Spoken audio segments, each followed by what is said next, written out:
What's up, guys? I don't have a mic yet, so bear with me. But yeah, I don't even need to tell you what I'm doing here because I fucked up the bread pretty badly. But I'll make a video in the future on how you're supposed to do it. It's pretty bad, but you can still try it. I'll still give you the recipe and stuff. Yeah, I'm folding it up. Everything was going good. Put the water tray in the oven.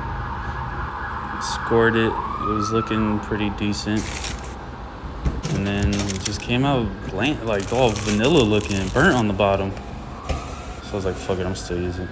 But yeah, score the bottom of the tomatoes, boil them, put them in ice water, peel it, cut up some onions and garlic, saute it, salt and pepper, add the garlic, add in the crushed tomatoes, salt, pepper, dried oregano, dried basil, cut up some fresh basil, add that in there, and simmer it for like 10-20 minutes. I'm gonna butterfly the chicken. Oh, and I don't know why my sauce was orange either. Maybe somebody could enlighten me. Yeah, pound the chicken out with a pot or something. 4 eggs, some flour, mix it up.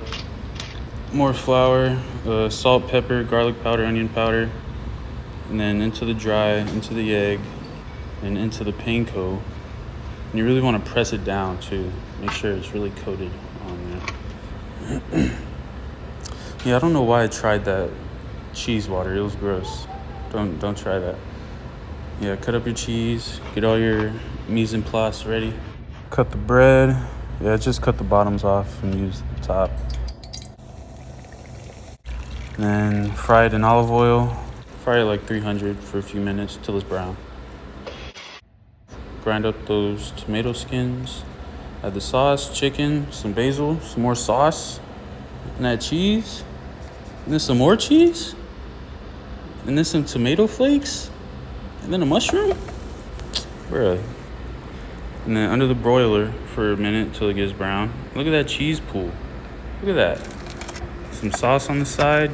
Cut them up. This is a good fucking tailgate party favorite food right here.